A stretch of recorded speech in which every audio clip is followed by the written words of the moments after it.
আসসালামু আলাইকুম অনার্স প্রথম বর্ষ। তোমাদের যে আগামী 13 তারিখে ইতিহাস বিভাগের বাংলার ইতিহাস এই পরীক্ষাটা আছে, বিষয় কোড হচ্ছে 211505। ঠিক আছে, তোমাদের প্রথম অধ্যায় দেখো, প্রত্যেকটা অধ্যায়ের কিন্তু আমরা 100% কমন কিছু সাজেশন দিয়েছি। অবশ্যই এবছর তোমাদের 100% বলা যাবে না, 99%। ঠিক আছে, তোমাদের প্রশ্ন যেহেতু নতুন সিলেবাসে হচ্ছে, তাই একটু প্রশ্ন সকলেরটা হুবহু কমন আসতেছে না। ঠিক আছে, কিন্তু তোমাদের প্রস্তুতিটা অনেকাংশে ভালো হবে এখান থেকে।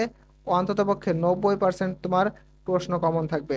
ঠিক আছে, 100% কমন বলতে পারবো না, অবশ্যই 90% প্রশ্ন কমন থাকবে। তাই তোমাদের যাদের সাজেশনটা ভালো লাগবে তারা অবশ্যই সাজেশনটা ফলো করবা। আর যারা মনে করো আমার 100% বাধা লাগবে, তারা পুরো বই পড়তে পারো। ঠিক আছে, সেক্ষেত্রে তোমাদের আমাদের সাজেশনটা ফলো করার প্রয়োজন নেই, পুরো কাটছাট কথা।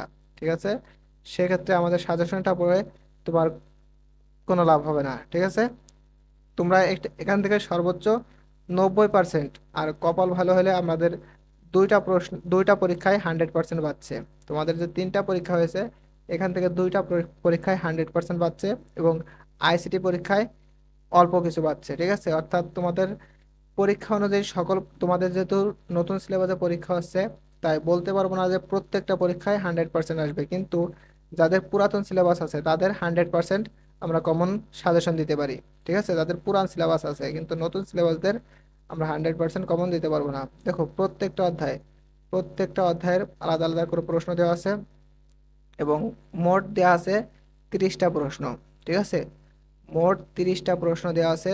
এখান থেকে তোমরা পড়লে তোমাদের 90% প্রশ্ন বেঁধে যাবে। ঠিক আছে, 90% প্রশ্ন বেঁধে যাবে। এখানে দেখো কোনগুলা 99% কমন সেগুলো দেওয়া আছে, এইগুলো অন্তত পক্ষে তোমরা আগে শেষ করবা। ঠিক আছে, সকলগুলোই তোমরা পড়বা, কিন্তু সকলগুলোই গুরুত্বপূর্ণ, কিন্তু এর মধ্যে এইগুলা একটু বেশি গুরুত্বপূর্ণ। ঠিক আছে, এগুলা ভালোভাবে পড়বা। আর ভিডিওটা তোমাদের একটু আগেই দেওয়ার কথা ছিল, 9টার মধ্যে দেওয়ার কথা ছিল, কিন্তু তোমরা সকলেই জানো যে বিদ্যুৎ বিভ্রাট কি পরিমাণে হচ্ছে।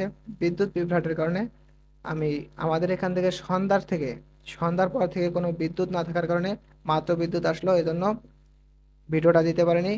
বিদ্যুৎ আসার পরে আমি ভিডিওটা রেকর্ড করছি এবং তোমাদের মাঝে দিয়ে দিচ্ছি। ঠিক আছে, এখন তোমরা পিডিএফটা কোথায় পাবা? পিডিএফটা অবশ্যই এই ভিডিওর ডেসক্রিপশন বক্স কিংবা কমেন্ট বক্সে চেক দিবা, সেখান থেকে একটা লিঙ্ক পাবা। সেই লিঙ্কে গিয়ে তোমরা সরাসরি পিডিএফটা ডাউনলোড করতে পারবা। তো ভালো থেকো তোমরা সবাই, আল্লাহ হাফেজ।